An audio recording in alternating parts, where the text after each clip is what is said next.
You got into the safety business because you wanted to protect people, but somewhere along the way, the job started controlling your time, your schedule, your priorities, even your income potential. What if the expertise you've built over the years in the field can give you something more? More freedom, more control, more ownership of your future. I'm Sheldon Primus, the author of 7 Steps to Starting a Profitable Safety Consulting Business and the host of the Safety Consultant Podcast, with more than 350 episodes helping safety professionals become consultants and grow their career. Consulting changed my life. In fact, I'm a full-time RVer, and one consulting contract paid for my home I live in today. Now, I help safety professionals build their own consulting practice through bi-weekly coaching calls, accountability, and personal guidance. But this program isn't for everyone. Start with the Consultant Readiness Audit at sheldon.coach. What if everything we thought we knew about safety was just interference?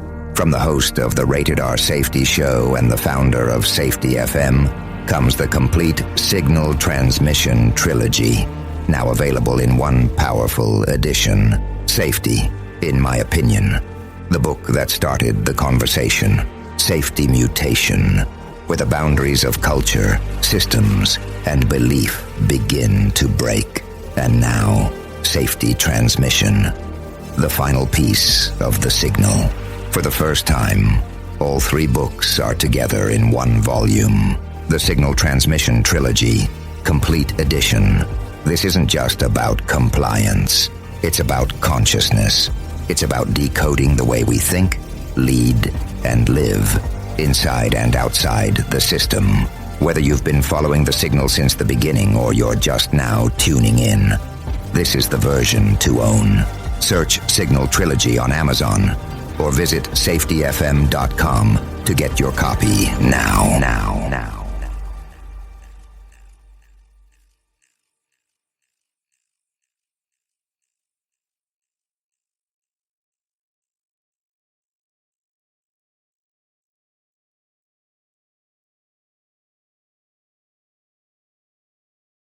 Hi, this is Jim from Safety Wars. Before we start the program, I want to make sure everyone understands that we often talk about OSHA and EPA citations, along with some other regulatory actions from other agencies, legal cases, and criminal activity. Everyone is innocent until proven guilty in a court of law. Proposed fines are exactly that, and they are often litigated, reduced, or vacated. We use available public records, news accounts, and press releases. We cannot warranty or guarantee the details of any of the stories we share, since we are not directly involved with these stories, at least not most of the time. Enjoy the show. This show is brought to you by Safety FM. And from the border of liberty and prosperity in the highway to the north, this is Safety Wars for Tuesday, September 3rd, 2024. Welcome to Disaster Preparedness Month, 2024. So here is the plan. We're going to be doing something on disaster preparation every day that we broadcast this month. It's been our tradition going way back, even before we had this program, where we would talk about disaster preparation with all of our customers, all of our clients, all of our personnel. Extremely important subject. I have a different approach to it than most people. So listen up. Now, hope you had a great weekend. Here in the States, we were celebrating our Labor Day weekend, where we celebrate the labor movement. That is the first Monday in September every year. And I feel sorry for you kids that went back to school before Labor Day. My kids went in this morning. That's where most of the kids in the Northeast have gone to, that are in public schools. Private schools often have a different schedule. Now, why am I going into this? Because a lot of people in other countries have people all over the world listening. Singapore, Hong Kong, Brussels, where all the spies are. And that's basically it. Now, a couple of things. I want to start out by making an announcement, and you might have caught a little bit at the beginning of the program by accident. We had Pluto TV on and an episode of Star Trek Deep Space Nine. I often listen to that. But yesterday, news came across. And it's unfortunate because it's Star Trek week this week. It's Star Trek Day on Friday. Yeah, is that Friday? Yeah, Friday, September 6th. James Darren of Gidget fame, the old-fashioned Gidget, not the new adventures in the 80s that I watched. Gidget fame, Star Trek Deep Space Nine, T.J. Hooker, and a whole bunch of other stuff and songs. He was a teen heartthrob, all different types of stuff. He did a very good, rich career. He passed away yesterday at the age of 88. I want to send out all of our condolences to his friends and family that might be listening, as well as the numerous Star Trek fans that are listening.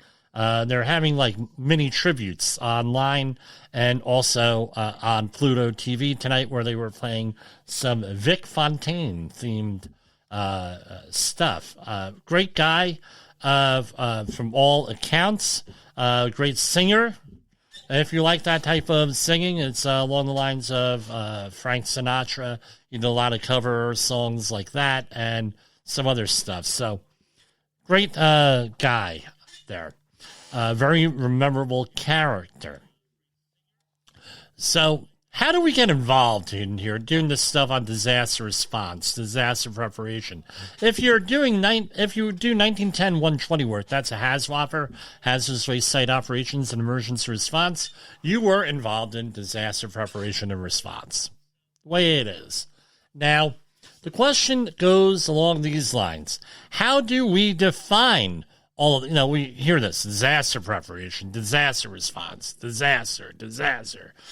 Now we hear, because of the Ukraine war and some of the other stuff out there going on, you hear all different types of stuff, right? Well, here, let's share this. Here, that's our disaster response, right? Intro to disaster response. That was what we're talking about today. And how do I get involved in this? So, after 9/11, I was involved in some very high-level cleanups, specifically the anthrax cleanups in New York for CBS and NBC. I really can't go into a lot of those things. It's just the way it is. Without highly confidential, people have wanted to come on to here. We've never been able to do it. A lot of PTSD on those jobs, 9/11, the whole thing, and a lot of controversy because, as we found out, we all got a little taste of it with the COVID-19 response.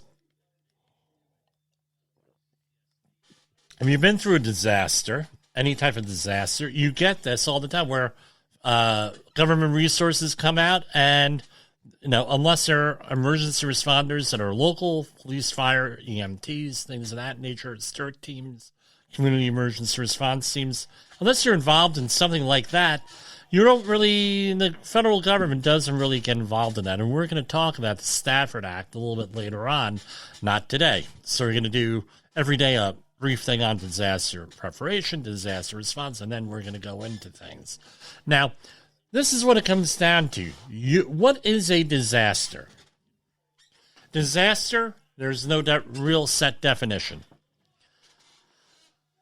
I guess if we could talk about disaster preparation, we could say that, well, disaster preparation is increasing capacity and resilience, sort of like the same thing as safety, right? Increasing capacity and resilience. That's what disaster preparation is. I guess a disaster would be not having as much capacity or resilience. That might be like the opposite, right? Prepare and not prepared, sort of thing. That could be one way. But the idea is that anything could be a disaster. How you're able to cope with things. It's how you're able to respond with things. Anything could be a disaster. So, for example, you might have a financial disaster. You might have a loss of job. You might have a situation come up, sick family member, house thing coming, whatever. That could be a disaster. We could think of hurricanes. We could think of floods. We could think of other weather events, power outages. Anything could be a disaster. But what's important is that you have to go and you have to assess what your situation is, analyze what you're going to do about it, all the things about it, and then you have to do the third thing, the act. Right? So AAA's is how I do it. By the way, nobody else discusses this as far as I know with this or breaks things down. We're going to break things down really in depth here tonight before we get into the OSHA heat illness and injury protection proposed regulations. So my first company, we were dealing with this. And right after 9/11, we had a situation where disaster preparation was really in the news, constantly in the news, right? They used to talk about it all the time, right? We're going to have bigger things come about. If you were around then, you remember this stuff. We're going to have bigger things come about. We're going to have this happen, and we're going to have that happen, and we're going to have this happen. We're going to have that happen. And you get into a couple of different things here. And let me see if I could share these. Hold on. Okay, so I'm going to describe what I have here. So you had... all different types of cycles, right, in this. And it's similar to, you have the disaster triangle, you have the issue attention cycle, you have the emotional life cycle of disaster here. So if you're on audio, you have this, you're hearing this. So what you have a cycle is this. You have preparedness, then you have the disaster, then you have the mitigation, and then... Right, there's preparedness, mitigation, disaster, then you have a response, then you have a recovery, and you get thrown right back in the preparedness. You also have the emotional life cycle on here, where you have pre-disaster, right? And then you have an impact, and then heroic, and then you have a honeymoon. Everybody gets together. Then everybody says, woof, no, nothing's going on. Right, oh no, we're going to have problems. Then you have disillusionment. Then you have working through the grief, coming to terms with it. You have all different types of triggering events and everything. Then you have reconstruction, a new normal. And then you go right back down to pre-disaster and everything else that goes into that. And it goes in and again and again and again. You also have what's called the issue attention cycle, where you have a pre-problem phase. And this is more along the lines of awareness. You have the pre-problem phase. Then you have the alarm, discovery, euphoric enthusiasm phase. Then you have the realizing the cost of significant progress. And then gradual decline of public interest. And that is usually what happens is with the people that need to solve problems or cause problems, they got to resolve it and everything else. They say, we're going to wait this one out. We're going to wait this one out, and then we're going to go to the post-problem phase, where everybody forgets about this, and everybody then assumes that everything is great. We're all prepared, and then all of a sudden you go back to the pre-problem phase, and then something else happened. Why wasn't this resolved before? And this is the issue attention cycle that we always go through. And this is the way it is. So what's important to remember is that you forget about all these cycles.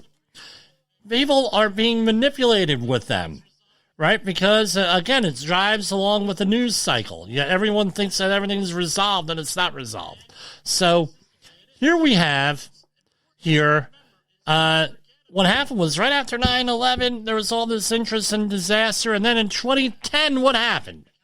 2010, that's when everything waned. I gave it up, the company and everything else. And then we still do it a little bit because we have emergency action plans for clients. And, hey, what are your emergencies? We're going to prepare for them. So we're still involved with them. But on the community level, everything went away. Everything went away. We didn't think about it. And what happened? Funding all these disasters that they thought they were going to have, which was the chronic flu, pandemic flu. This was going to happen. They're building vaccine plans. They're building it. 2010, all the funding went away because new administration, right? New administration, different priorities. this isn't an issue because nothing happening, and then what happens? 9 years later, COVID-19 happens. That's what happens. Starting in September of 2019, all of a sudden you can get any respirators from China. And then this snowballed into more and more and more and more problems and then we know the rest of the history.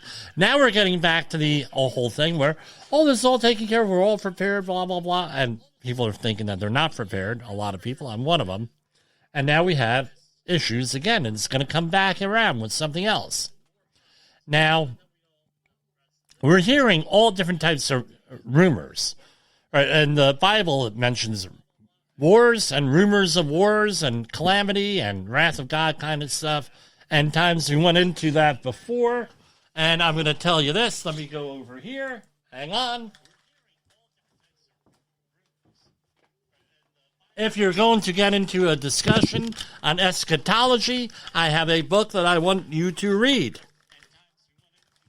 Because basically modern eschatology, doom and gloom and everything else, is relatively recent. That's 1800s. This book, Revelation for Today, Images of Hope, by Richard Jesky. He was a local guy here. I didn't know he was a local guy. I actually went and I bought the book online, and I have another copy of the book, and it was personally autographed by him. I got it off eBay for $4, where it talks about all different types of stuff in the book of Revelation, traditional, and guess what? It's an image of hope with that. And that's more along the lines of traditional Christianity and the views with that. Now, people get freaked out. I'm going to tell you this. Everybody take a chill pill, and everybody relax. Okay, what do? You have to assess what your needs are, analyze, act, prioritize. All of that stuff goes into that. So I break down all of these disasters into 4 categories. And you say, Jim, why? Let's see if we can get them up here. Do. So, category number 1. Add to stream. Okay, this is usually what the normal person or people have to contend with here. All right? Which is 0 to 24 hours, category 1. This is what is normally what we have to deal with. They are medical emergencies, first aid cases, fire alarms. Hold on. Right? Medical emergencies, first aid cases, fires, fire alarms, short-term power outages, short-term situations, floods. That's normally what we have to deal with. So what's the idea here? The idea is that and I'm sorry for driving everybody nuts, but this is reversed today here. All right. No, we're getting small and large. I'm the large, But anyway, all this stuff is power outages, short-term situations, floods, things of that nature. That's what we need to worry about. That is what most of us do. So you have a fire alarm, you have a fire, you have an emergency, a first aid case, whatever else. Very easy to prepare for. You have a first aid case, you have first aid training, you have a first aid kit, things that are, we're going to go into what's not in a first aid kit and what is in a first aid kit, what you need to have, and everything else. So that's number 1. All right. Fires. Okay, what do? You have a fire extinguisher, 911, blah, blah, blah, everything that goes along with that. We'll talk about that.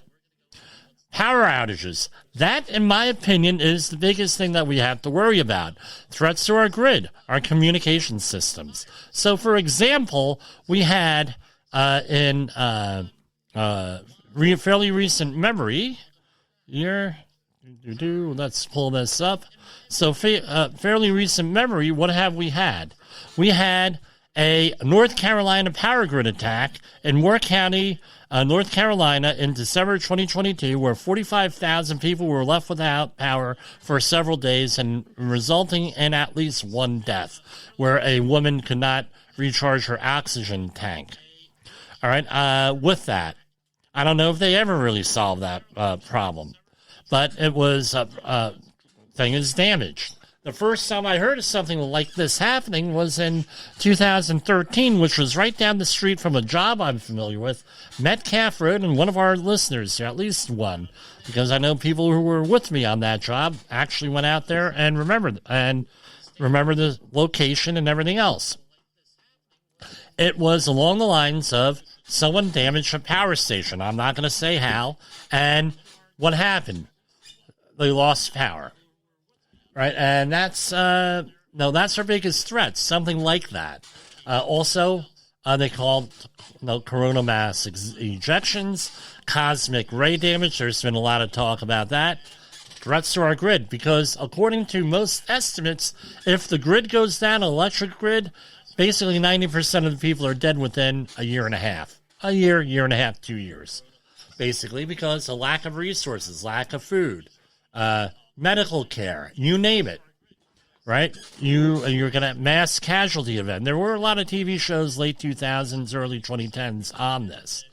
Now, you're going to say, well, Jim, how often does that? That's a black swan event.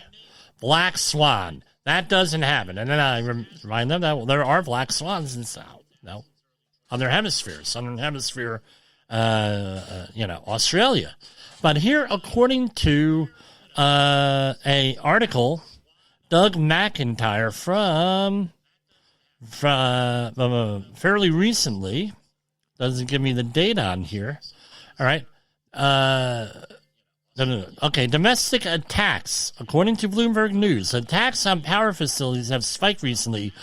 Power companies reported 185 physical attacks or threats on grid infrastructure in 2023, and that's increasing over 2021. So, we don't have current things.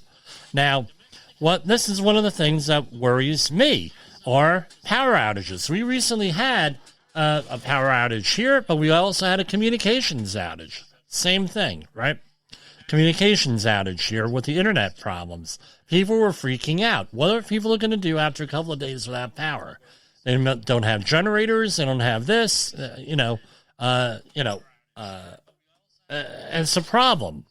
But people, again, well, Jim, you had 12 days of power outage after Superstorm Sandy, and people kept it together. Yeah, we kept it together because we had somewhere to go to. A lot of people fled inland with that situation. They had places to go.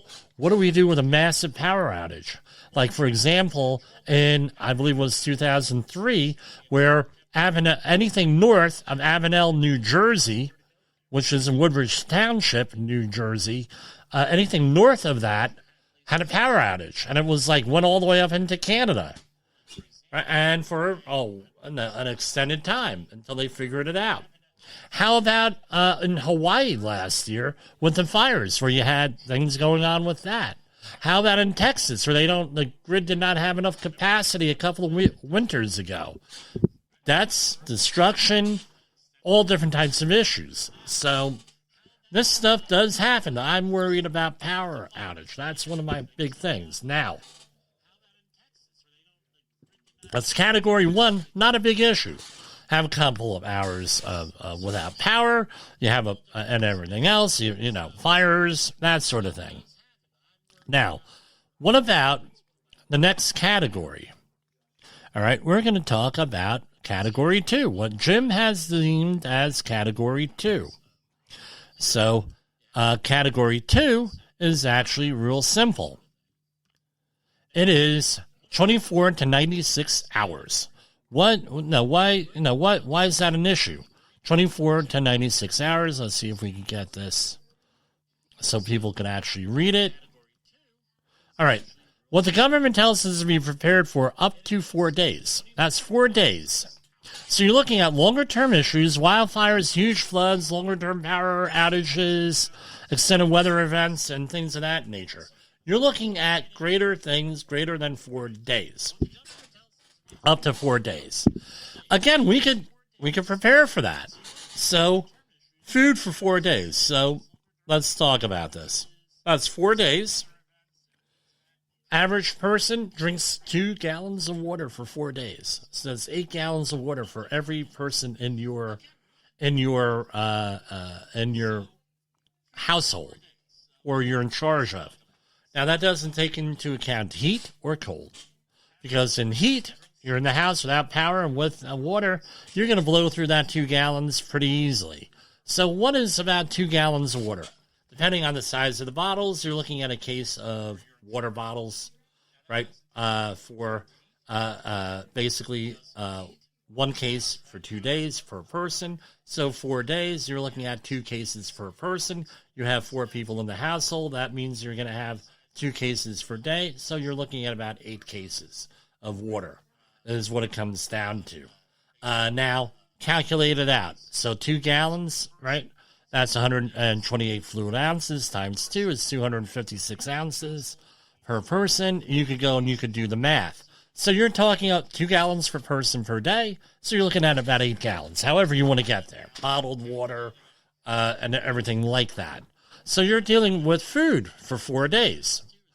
Now, this is easy to take care of. Again, preparation means ahead of time. You go out there and you have, like every time you go shopping, you get an extra can of beans, you get an extra can of pineapple, you get an extra can of this, maybe some of that long-term storage milk and things of that nature, and stuff that you normally eat.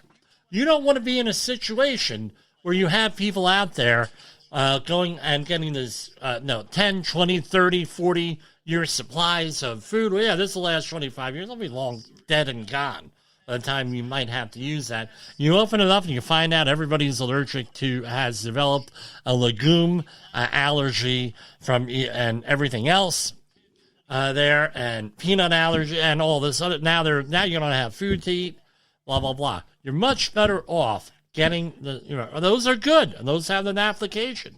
I'm not saying don't buy them. I'm actually saying do buy them if you can, but realize that it's more important to get stuff that your family will eat, that you will eat. The last thing you want is to have something inedible, and then everybody goes out there and they can't eat any of this stuff. Again, most people have enough capacity for storage for something like that. Generators. Okay, you have a generator. How much fuel you're going to need in 96 hours? And is that going to be a propane, natural gas, a whole home generator that are often for sale, a portable generator, how you're going to set it up? Are you going to be starting it up every month, making sure it's running? How much fuel is it going to run? You want to try it out on a real load. Is that generator have enough power so you don't fry the computers, so you don't fry your refrigerator and freezer?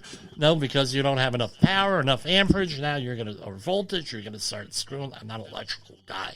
Now you're going to screw with that and everything else. What are you going to do with that? Then you go into, let's go for our next slide here. And we have slide number 4 here. All right. Category 3. This is where you get the really serious things. This is like a longer term type of thing. And I know the slides I put together in a hurry here. Okay, I'll fix them. All right. This is cause for big concern because it's long-term stuff.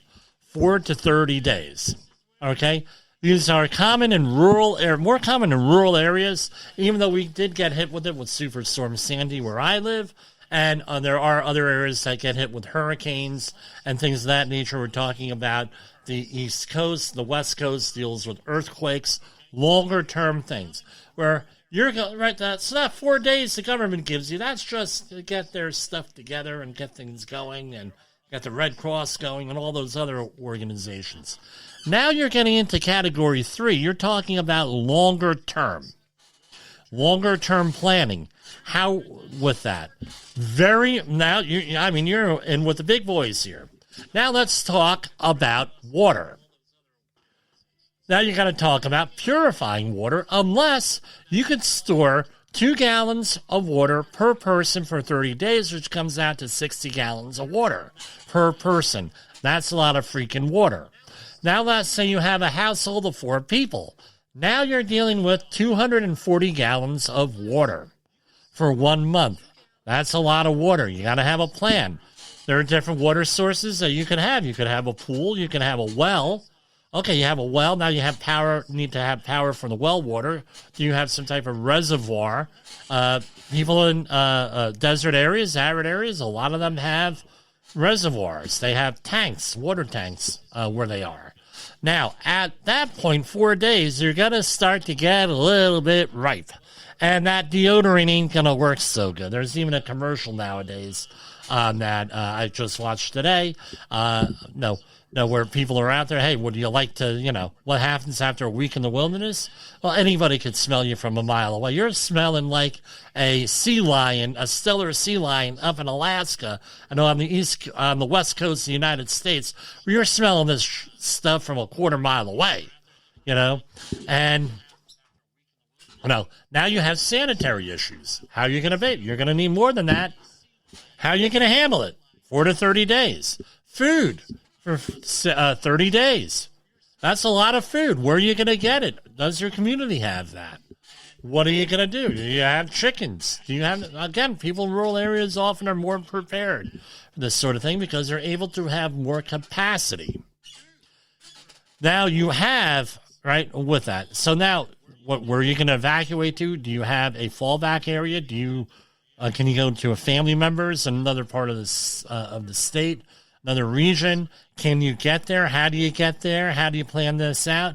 Do you plan on staying put? Can you get supplies from elsewhere and bring it in? All of this stuff goes into that. So that's a category 3. That's a big deal what to do with that.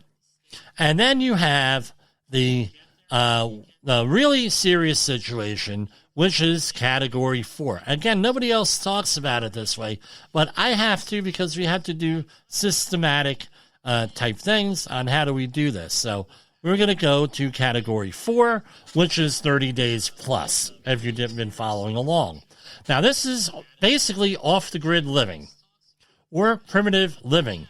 This requires a huge commitment, storage of huge amounts of food and water and everything else that goes along with this. If you're an average person, you're talking about evacuating somewhere. I don't know of anybody who's prepared to go for 30 days or more. That's not necessarily. I know my friend, God rest him peace, Robert Lustek, he would have been able to do it for 30 days or more, no problem. But the average person, not going to be able to do it, folks. Now, I'm not saying don't attempt to. So that's why I always say, short term. The other thing I want to point out here is this. What are your actual disasters that you're going to have to face? Most likely category 1. Biggest one is if you have a medical issue. I had a family member tell me recently, Jimmy, I just want to pack up. I don't like living where I'm living in the city. I just want to grab my kids and grandkids, and I want to go. I want to leave. I want to get out. I got to break free. Like that Queen song, I got to break free, and I got to get out of this place. I got to go to Pennsylvania. I said, look, very lovingly, one of my favorite people, right? I said to her, real simple here. I said, I am familiar with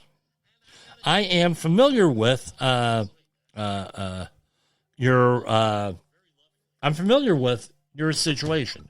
You may have some health problems. My dear cousin from many years ago passed away because he had a major health emergency come up. It was one of those ones that you can't detect. It just happens. Right? Didn't recognize any of the warning signs because they were it's very subtle warning signs. And what happened was there was a huge car accident in his community with multiple fatalities. So his wife called up 911 or 911 as they call it out there. And the ambulance said, look, we will get there as soon as we can. Right? We will get there, but you have to stay put, stay where you are. If you want to stay on the line, stay on the line. There's nothing we could do because all of our emergency resources are wrapped up in this accident here. It's a massive accident. He ended up passing away because he got to the hospital too late. Had he gotten there like 45 minutes earlier, very good chance he'd be here with me today. and we'd be talking about it from a different point of view. But he basically, the capacity wasn't there. That might be a more pressing need than all this other stuff. So if you have a chronic health condition or what have you, where is the nearest hospital? Where's the nearest medical facilities? Am I going to be prepared to respond to the need of a family member? Are they going to be able to respond to the need for me? This is where AEDs, automatic electronic defibrillators come in. Do we need to have one in the house? And all this other stuff goes in there. That may be a specific need. Another specific need is what we went through with my parents was medicine. What do they ask when you call 911 and you have an EMT come there, a police officer? What medications are they on? How about going to a doctor? We're going to talk about that this month. How do we prepare for this? So what I want, if you don't listen to any other program this month, I want you to come away with one thing, a couple of things. One, assess your situation, analyze it, act, right, and prepare, right, with that and prioritize, number one. Number two, I want you to go out there and prioritize. Big thing. A friend of the program here, he and his ex-wife had set up a self-sustaining community. All right, and they had gotten a whole bunch of people together, and they basically a commune sort of thing. And it wasn't like the commune for like Mayflower, where they're all starved to death, sort of thing. And that's a different thing, Mayflower, pilgrims, that sort of thing. It was along the lines of, let's band together, use our resources. We're still going to be capitalists here, unlike the pilgrims, and we're going to go out there and have a community set up and share resources, pool resources. And every year we're going to have one type of thing going on. And so along the lines of, this year we're going to make sure we have a secure food supply. So they learned how to do farming. They learned how to do canning. They had chickens. They had this. Okay, so now they have a secure food supply. They also went out and made sure they had a secure water source. We're going to have up collecting rainwater. If it's legal, a lot of places it's not legal to collect rainwater. You got to watch out. We're going to go out there and we're going to have a well drilled. And we're going to have that way secured. And we're going to make sure that water is good to drink, blah, blah, blah. Okay, next year, power. We're going to have a power supply. We're going to have resilience. So this is the year we're going to have put in some generators, some whole house generators. We're going to put up some solar panels. We're going to have some batteries. And you get the idea, on and on and on.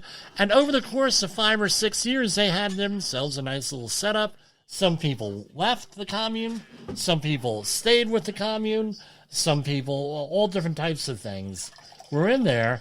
And again, just from one thing a year. What are they going just from one item a year? And then by the end of 4 or 5 years, and again, they did some things concurrently, but they had one priority a year. Now they went in and they were able to add capacity and add resilience to their situation, which made it safer, which made it more like disaster preparation. So we're going to continue this discussion every day. So we're going to go to our first commercial break, and that was a good one, I think, after I got the stuff straightened out here. So we're going to go to our first commercial break here, and then we'll go out there and do everything. All right, hold on. Boom, boom, boom. I forgot where things were. I did have programs last week. I did not upload them because they weren't high-quality programs, a couple of them, and they needed a little bit of editing, which I could not do. We'll get back to that today. Uploading. Have you listened or watched the Safety War Show? It does stream live on the radio and on the streamer-emers that we have.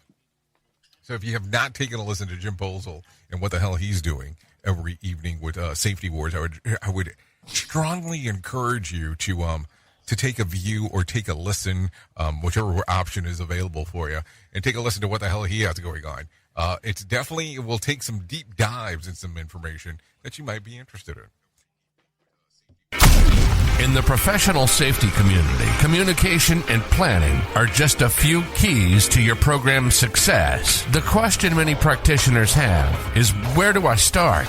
Dr. Jay Allen, the creator of the Safety FM platform and host of the Rated R Safety Show, has built a global foundation to help you along the way. Go to safetyfm.com and listen to some of the industry's best and most involved professionals, including Blaine Hoffman with the Safety Pro, Sam Goodman with the Hop Nerd, Sheldon Primus with the Safety Consultant, Jim Pozell with Safety Wars, Emily Elrod with Unapologetically Bold, and many others. As individuals, we can do great things, but as a team, we become amazing. Dial into safetyfm.com today and surround yourself with a powerful force of knowledge and support.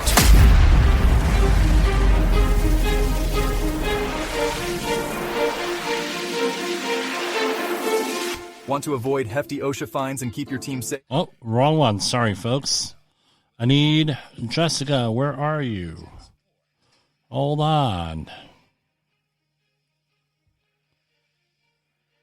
OSHA recordables, catastrophic losses, environmental disasters. You want answers? So do I. This is Jim Pozell with Safety Wars. That's my daddy! From the front lines of the safety war, it's Safety Wars, with your host, Jim Pozell on Safety FM. Get ready to face the harsh reality. This is gonna blow your mind. There's a new daytime talk show on your local cable access station. What happens when safety, scandal, and heartbreak collide? Welcome to Safety Wars, the talk show. Today's episode is a doozy. Imagine confronting your unsafe supervisor who just happens to be your ex-wife's new hubby. Talk about a powder keg. But wait, there's more. We've got an exclusive interview with a corporate exec who's taken out life insurance policies on his riskiest workers, hoping to cash in on a deadly mishap. Yup, you heard that right. It's a real-life plot twist you can't make up. Tune in as Jim Pozell, CSP, our very own Jerry Springer of Safety, dives deep into this explosive confrontation. Sparks will fly and secrets will be exposed. Catch the full episode on Safety Wars on YouTube and your favorite podcast platform. Don't miss out on the drama that could save your life. Like and share now, and stay safe, folks. Okay, you know, those are obvious parody commercials I had made here. I'm having a little bit of fun. I mean, no, we got to have a little bit of fun here. Now, this is what we have going on here. We're going to talk about the new heat illness proposed standard here. I think we're probably one of the few that are going to be talking about this at all here. So here we have, let me see here. Okay. The Biden-Harris administration. Now, there's a famous radio talk show host, passed away a couple of years ago. And they used to release, he was number one radio talk show host in the country. And he used to schedule vacations, say, okay, I'm going to be going on vacation like the week after next, so something big is going to happen. Or, okay, we got a long holiday weekend coming up, and they're going to announce something, or something along those lines. And no, everybody got a kick out of it. And then after a couple of years, people took notice. They said, son of a gun, he's right. Every time that he's on vacation, something big happens, so he can't comment on it. So what happens? They're talking for years, for freaking years, the Biden-Harris administration. The OSHA, we're coming out with a heat illness and protection plan. We're going to do this. We're going to do this. Blah, blah, blah, blah, blah, blah. And it's delayed. Now we're into a situation here. Yeah, we're in an election year, so they got to pay. They got to be a pay day here. And they come up, and if we run overtime here, we run overtime here. And you can listen to this on the podcast. So here we have Biden-Harris administration's proposed rule to protect indoor and outdoor workers from extreme heat's dangers opens for public comment. Okay, it gets released right before the election. Holiday weekend, we were off. My friends in the UK no, I have a UK client. Yeah, we had off yesterday, right? A lot of emails I woke up to. But anyway, what the hell's going? They release it on a holiday weekend, Friday, late Friday. Nobody has time. Nobody has the temerity. Nobody has anything to do this holiday weekend. And guess what?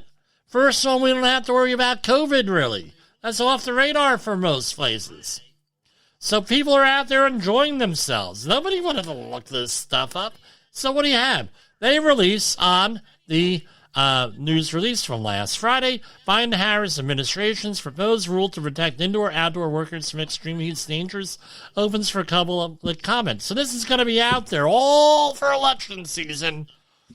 And regardless of how this goes, they're going to rescind it because I don't see how any of this is going to make it through the regulatory process here.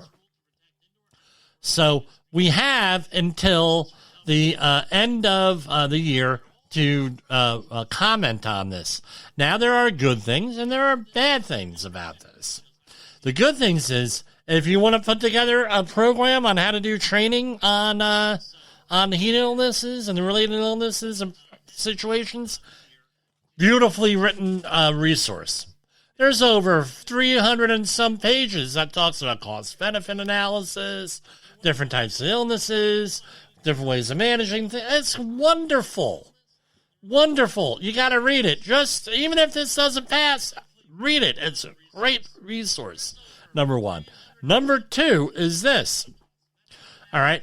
I don't think it's going to pass. I don't think this is going to go. If it goes down, again, if they win the election, guess what? It might be implemented, and that's good. If they don't win the election, guess what? Doesn't matter. It's going to be rescinded like the ergonomics standard back in the early 2000s, when the new administration comes in.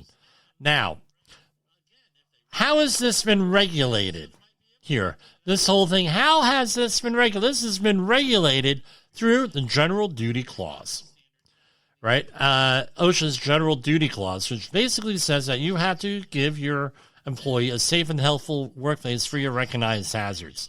And heat being a thing, and you got to go through the four things. With that, you got to, that's how it is. A pain in the neck.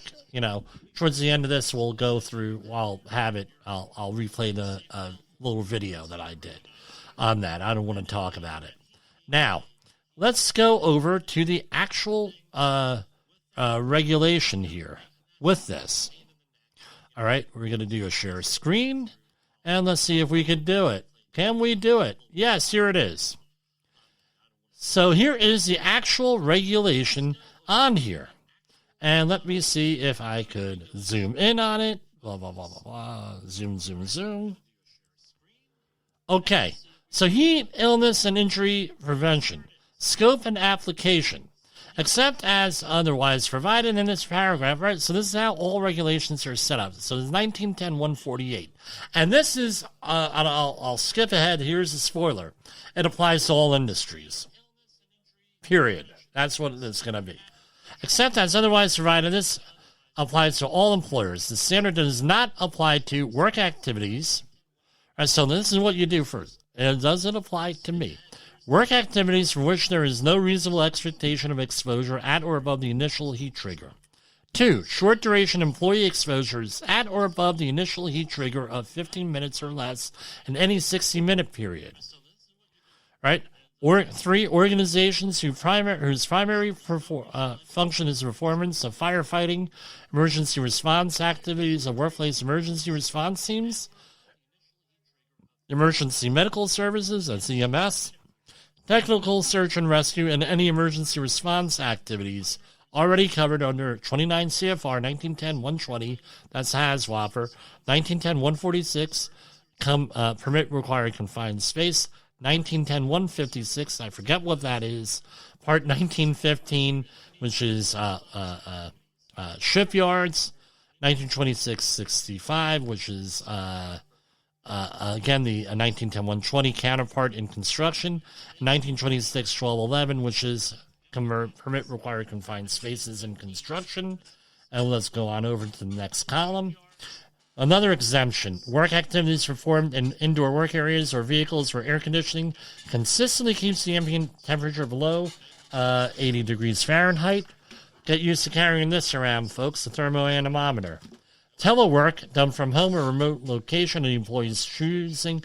Sedentary work activities at indoor work areas that only involve some combination of the following sitting, occasional standing and walking.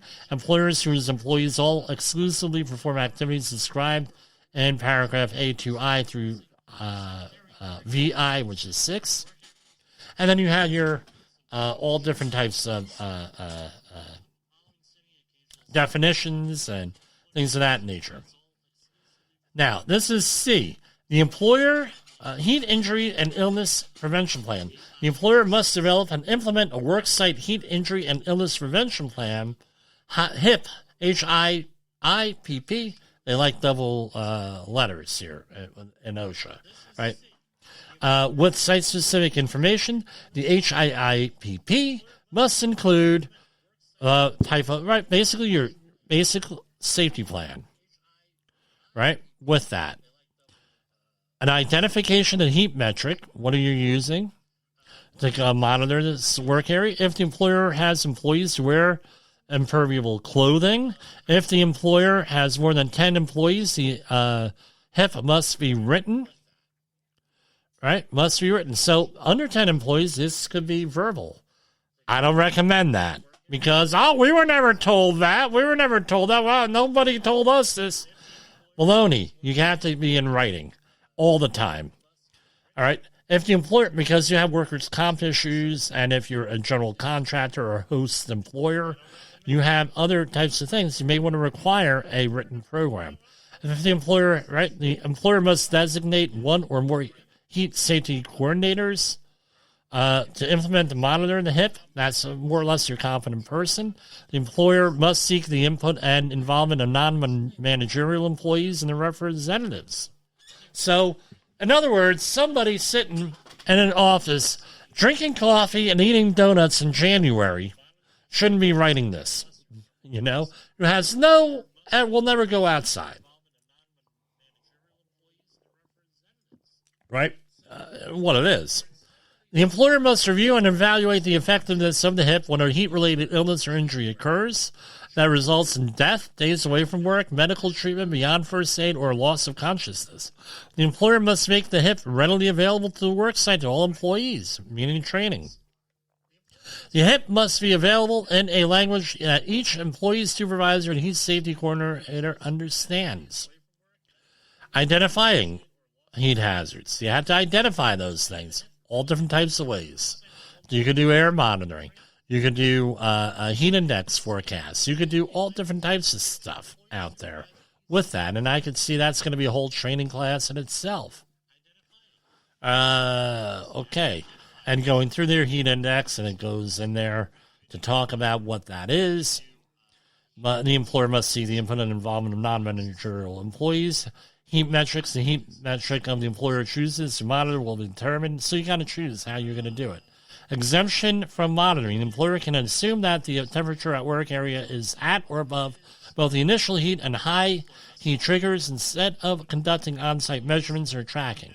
So, with that. And it also regulates here the requirements that are above the initial heat trigger. Timing. The employer must implement the controls described in this paragraph when employees are exposed to heat at or above the initial heat trigger. We're going to talk about what that is. Drinking water. The employer must provide access to potable water, placed in locations readily. I've always said, especially if you're doing emergency response or your mobile crew, bring your own water for the first 2 days. Let them figure things out. Now, my opinion, again, my opinion, not OSHA's, my opinion, experience, if you're the employer, you've had better tell your employees initially, if you're involved in emergency response, bring your own water. We'll reimburse you for it. Number one. And number two, have everything together within 3 hours at the latest. Has to be suitably cool. Usually that's around 50 degrees Fahrenheit. There's 60 degrees Fahrenheit, like a stout, right? And break areas for at outdoor work sites. The employer must provide one or more areas for employees to take breaks. So you can have artificial shade, air conditioning, indoor work sites. You can have a break room or something like that with, like a cooling center. And, it goes in here, right? Fans. Could be another one, your old-fashioned fans. The employer must implement one of the following acclimatization protocols for each employee during the first week of work. Right? And it goes through all of that stuff. Gradual acclimatization. Then you have returning workers. And you have to have numbers in here. The exemptions are if you already believe and you have discernible empirical evidence that the employee is always doing that. Now, or has already previously acclimated. Now, what I would tell you to do is this. You have to make sure that your employees are able to tolerate the heat. How you're going to do that, I have no idea with that. If they're subject to respiratory protection, and you're complying with the 19134 respirator standard or the 1910-120 HAZWOPER standard or any standard like that, you may have some type of physical that's associated with that. And it's often the case with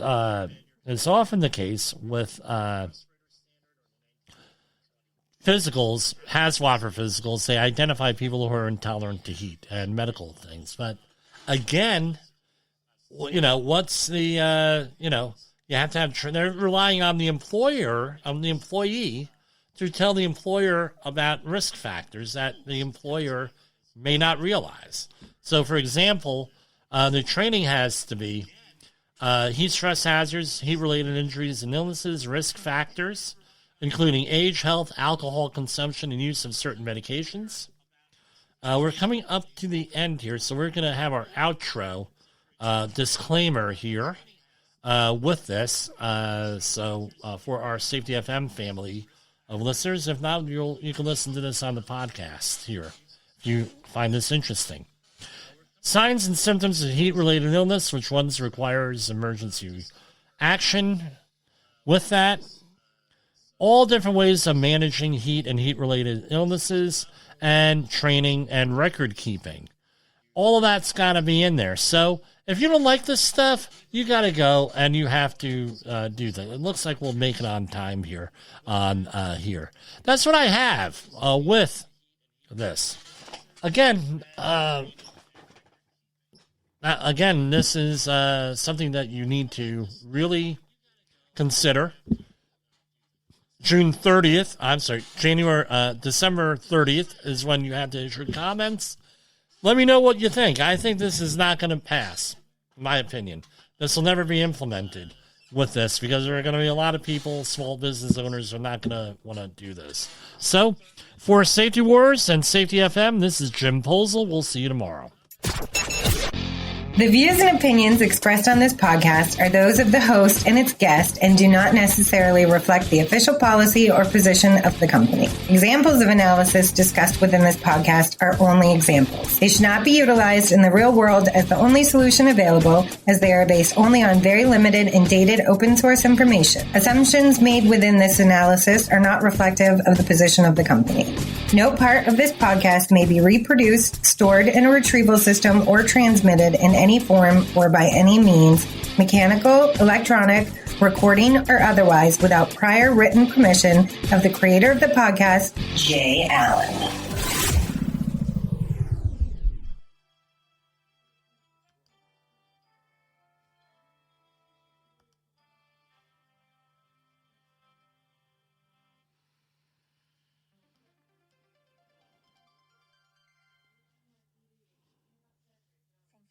Vaccinated, the UN says it's already given polio jabs to its minimum target of kids in the first 2 days of the campaign.